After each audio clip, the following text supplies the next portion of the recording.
Na América Hispânica, os governos autocráticos estão presentes em todos os livros de história, mas o regime presidido por Alfredo Stroessner no Paraguai é único dentro do seu gênero. Trata-se do governo de maior duração na América do Sul até hoje. Com uma permanência de quase 4 décadas, Alfredo Stroessner foi o dono indiscutível do destino histórico do Paraguai, um país com uma história conturbada como o resto da região, que diante do caos político encontrou no homem forte o marco que marcaria um antes e um depois na evolução dessa nação. Hoje vamos conhecer uma história imperdível, a vida do general Alfredo Stroessner e seus 35 anos de ditadura no Paraguai. Quem fala com vocês é Reinaldo Carrillo Vilches e vocês não podem perder nem deixar de compartilhar esta edição especial de La Nueva Enciclopedia. Alfredo Stroessner nasceu em 1912 em uma família muito diversificada. Por um lado, sua mãe vinha de uma família de boa posição econômica e ascendência espanhola, e por outro, seu pai foi um dos primeiros imigrantes alemães que chegaram ao Paraguai no final do século XIX. Fundaram uma cervejaria que serviu de sustento para a criação do jovem Stroessner. Durante sua adolescência, Alfredo se interessou pelo mundo militar e, aos 17 anos, seu tio o ajudou a ingressar no exército paraguaio, onde logo subiria até o posto de tenente, demonstrando grande talento. Enquanto crescia, Stroessner testemunhava a turbulenta política do Paraguai. Aos 20 anos, o jovem militar é enviado à Guerra do Chaco para defender o Paraguai na disputa territorial contra a Bolívia.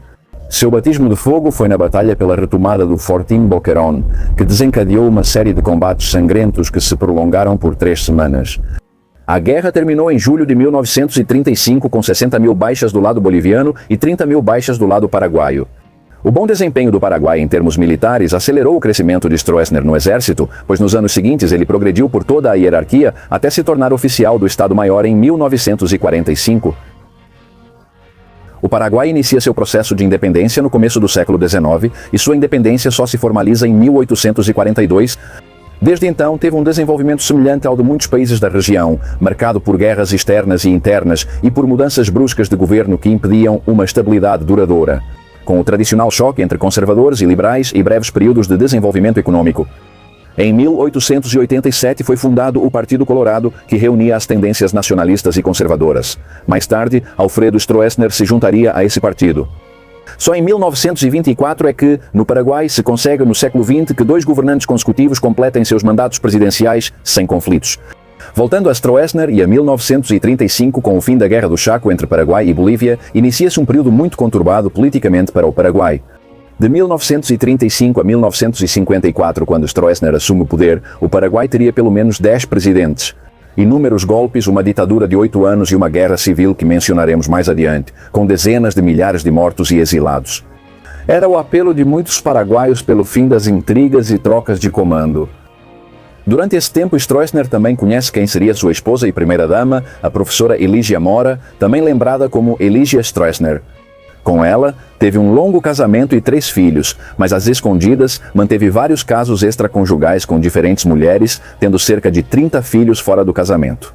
Já como oficial do Estado-Maior desde 1945, ocupando um cargo importante nas Forças Armadas, Alfredo Stroessner esteve envolvido em outro conflito violento no Paraguai, mas desta vez de caráter interno. Em 1947 explode a Guerra Civil Paraguaia. O governo presidido por Eugênio Morínigo, militar apartidário, decidiu formar um governo de coalizão com diversos setores políticos para garantir a estabilidade do regime.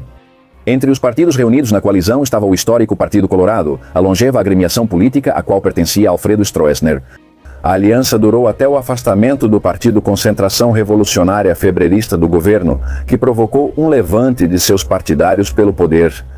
Nesse levante, que virou guerra civil, governo e Partido Colorado enfrentaram liberais, comunistas, social-democratas, independentes e parte da esquerda unidos contra eles. Alfredo Stroessner tem papel de destaque na luta contra subversivos. Apoiado também com armamento enviado pelo governo de Juan Domingo Perón, Stroessner e o restante dos oficiais leais ao governo conseguem sufocar a rebelião cercando os revoltosos. Embora a duração da Guerra Civil tenha sido efêmera, o desfecho do conflito representou um importante marco histórico na vida de Stroessner e do país. Por um lado, no Partido Colorado consolidava sua hegemonia na política paraguaia. Por outro, para Stroessner, sua adesão ao governo de Morínigo e sua filiação ao partido Colorado o conduziria às altas esferas do poder, onde estaria a apenas alguns passos de se tornar o novo governante dos paraguaios, mas ainda havia caminho a percorrer. A guerra civil resultou em maior instabilidade política, agitação social e muitas baixas nas forças armadas, enquanto as disputas internas pelo poder se intensificaram. O principal beneficiado da guerra foi o Partido Colorado, o único com quem o presidente Morínigo, vitorioso, queria governar. Parecia próxima a possibilidade, depois de 40 anos de que a presidência fosse ocupada novamente por um membro do Partido Colorado. E de fato foi assim, no mesmo ano de 48, através de um golpe de Estado, um colorado é instalado como presidente do Paraguai, mas as brigas internas continuariam provocando novos golpes e novas mudanças de comando. Enquanto novos presidentes iam e vinham, o general Stroessner continuava subindo degraus na hierarquia militar. Em 1948, ele é nomeado comandante de artilharia do Paraguai. No ano seguinte, foi promovido a general de brigada, tornando-se aos 36 anos o general mais jovem da América do Sul. Finalmente, em 1951, ele assume o cargo de comandante em chefe das Forças Armadas. Stroessner era um homem muito enérgico e decidido, o que lhe serviu de impulso para continuar ascendendo. Em 1951, Federico Chávez governava o país após assumir a presidência com a renúncia do antecessor. O governo de Chávez, que pertencia ao Partido Colorado, enfrentava a missão de pacificar o país diante da constante incerteza política e resolver os problemas econômicos que afligiam a população. Nos primeiros anos de sua presidência, o país teve mais estabilidade e a economia começou a funcionar normalmente. Com o tempo, novos problemas trouxeram o país de volta à crise e incerteza, e o Partido Colorado, última esperança, abandonou esse governante. Nesse contexto, Alfredo Stroessner, que como um dos principais militares do país vinha reunindo apoios de forma silenciosa, decide executar, como líder de um grupo de militares, um novo golpe de Estado que não precisou de um único disparo. Nesse golpe, destituem o presidente Federico Chávez, nomeia-se um presidente provisório para convocar eleições e estabelece-se uma junta militar conhecida como Junta de Governo da República. Em agosto, 3 meses depois, Stroessner assume formalmente como presidente do Paraguai. Após o golpe de Estado, a junta de governo do general Stroessner e do Partido Colorado nomeia Stroessner candidato à presidência. No entanto, essas não seriam eleições normais, pois Alfredo Stroessner seria a única opção que a população poderia escolher. Como não havia oposição, Stroessner obteve 100% dos votos com o objetivo fundamental de pacificar o país e reativar a economia paraguaia, que estava bastante enfraquecida. Os paraguaios presenciaram o início do primeiro mandato presidencial de Alfredo Stroessner, sem imaginar que sua hegemonia se estenderia por longos 35 anos. Foi eleito presidente 7 vezes seguidas em eleições com participação do Partido Liberal e do Partido Febrerista. Assim que chegou ao poder, Stroessner encontrou um Partido Colorado dividido e as Forças Armadas também divididas, mas pouco a pouco foi remediando a situação, aglutinando-os. A chave para entender a razão de seu governo duradouro está em como ele articulou o Estado paraguaio. Regimes militares da época costumavam basear o poder exclusivamente nas Forças Armadas. Foi assim que Marcos Pérez Jiménez fez na Venezuela e Manuel Odría no Peru, mas Stroessner foi além. Além das Forças Armadas, ele acrescentou outro alicerce ao seu governo, o Partido Colorado, que já tinha muita influência na política paraguaia. Essa estratégia uniria governo, Forças Armadas e partido político único, com Alfredo Stroessner como líder supremo do tripé. Após 50 anos de anarquia política, a prioridade era a estabilidade e com esse trio conseguiu-se pacificar o país de forma eficaz. Conflitos e decisões passavam por Stroessner, que era o garante da ordem e da distribuição de favores. Quanto à oposição, manteve vigilância constante sobre outros partidos e realizou purgas internas no Partido Colorado e nas Forças Armadas para consolidar o comando. Inclusive, desde 1958 formaram-se guerrilhas no Paraguai, apoiadas também por Cuba e Venezuela, mas estas foram derrotadas.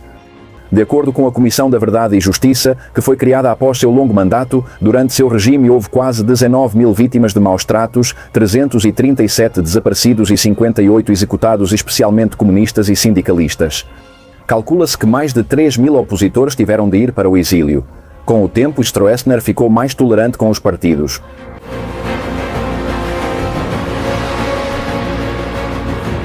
No campo econômico, as políticas do governo Stroessner deram bons resultados. Ele também enfrentava uma grave situação econômica e social no país. Durante grande parte do mandato, o Paraguai teve crescimento econômico, impulsionado pela agricultura, pecuária, energia hidrelétrica e altos níveis de contrabando, facilitados por sua localização estratégica. Stroessner também incentiva o investimento estrangeiro e grandes projetos de infraestrutura, fortalecendo o comércio e o desenvolvimento social do Paraguai, que nesse período teve redução da pobreza e do desemprego, mas aumento da desigualdade socioeconômica. Ao redor de Stroessner, criou-se um culto à personalidade que exaltava seu patriotismo e liderança histórica no Partido Colorado, com seu nome em todo o país. Stroessner exerce a presidência com esse mesmo caráter pessoal. Era um governo patrimonialista, onde o caudilho garantia a ordem pública e administrava os interesses dos diversos setores paraguaios. A uns ele conquistou por convicção, a outros comprou, distribuiu privilégios e a outros perseguiu. E com o passar dos anos, nas altas esferas do poder, constroem-se redes de negócios e de comércio, junto com monopólios econômicos nos quais participavam os próximos ao governo. Entre os principais projetos do seu governo, a usina de Itaipu é um dos mais lembrados. Construída com o Brasil, essa hidrelétrica no Rio Paraná tornou-se uma das maiores geradoras de energia do mundo. E segue como fonte essencial de eletricidade para Paraguai e Brasil. Seu governo realizou um amplo plano de infraestrutura viária, construindo estradas, pontes e transportes que melhoraram a conectividade e facilitaram o comércio agrícola. Para aproveitar a tríplice fronteira com Brasil e Argentina, o governo de Stroessner desenvolveu a Ciudad del Este, no extremo leste do país. Desde seu vertiginoso crescimento econômico na década de 70, a cidade é um importante centro comercial e de negócios da região, atraindo turistas e comerciantes de todo o mundo. Atualmente supera as cidades do Brasil, que também estão localizadas na região da tríplice fronteira. O governo de Stroessner também construiu muitas moradias para a população mais pobre nas áreas urbanas. Isso envolveu a criação de bairros e projetos urbanísticos. Apesar de conservador, Stroessner não teve boas relações com a Igreja. Em grande parte devido à oposição pública que o clero paraguaio manifestou regularmente desde o início contra seu governo. O conflito entre Stroessner e a Igreja atingiu pontos críticos nas décadas de 60 e 80. Sua política externa e relação com outros países foram guiadas pelo anticomunismo da Guerra Fria. No Paraguai, receberam asilo membros proeminentes de governos unidos pelo anticomunismo. Foram protegidos oficiais nacional-socialistas alemães após a Segunda Guerra Mundial, Perón quando foi deposto, Somoza quando foi destituído e outros líderes de renome. Obrigado. O Paraguai passou por grandes mudanças nos 35 anos do governo Stroessner, com seus altos e baixos. Antes de Stroessner, o Paraguai era devastado por conflitos internos, com caos, instabilidade política e uma economia dizimada por esses problemas, estagnada no atraso. Décadas depois do golpe de Estado de 1954, o Paraguai era outro país, com as guerras políticas apaziguadas e com uma economia pujante. Esse progresso material e social veio ao custo de um regime disposto a usar a violência para a estabilização política e distribuiu favores discricionários, prática comum de governos em qualquer lugar e época. Agora, na década de 80, o Paraguai começava a experimentar um estancamento em seu crescimento. Após 30 anos, a imagem pública de Alfredo Stroessner estava desgastada e o cenário político favorecia o retorno à democracia, impulsionado também pela pressão internacional por democracias eleitorais. A mudança não partia só da oposição. Também dos Estados Unidos, que haviam sido seu maior aliado durante suas 3 décadas no poder. Com a chegada de Ronald Reagan à presidência, a política externa norte-americana decidiu retirar seu apoio ao regime de Stroessner e assim seu governo foi perdendo força no país. Todas essas circunstâncias levaram ao fim de seu longo governo após 7 reeleições presidenciais. Em 1989, com o apoio dos Estados Unidos, o general Andrés Rodrigues liderou um golpe de Estado que depôs Stroessner. O ex-ditador foi preso e exilado para o Brasil, onde viveria o resto de seus dias até seu falecimento em 2006. O Partido Colorado ainda é hegemônico na política do Paraguai, considerado um de seus legados históricos. Stroessner marcou como ninguém o século XX paraguaio. Alguns ainda comemoram seu aniversário e o veem como o único homem que foi capaz de trazer paz e ordem pública ao Paraguai, enquanto muitos reduziram sua imagem à de um tirano violento que espalhou terror e corrupção no país. O que a história mostra é que violência e paz, antes de serem opostos, têm sido mais um complemento habitual um do outro nas regiões com tendências à anarquia e à desagregação. Obrigado por assistirem ao vídeo. Lembro que vocês nos apoiam muito. O Pablo I e o policial Juan foram detidos indígenas.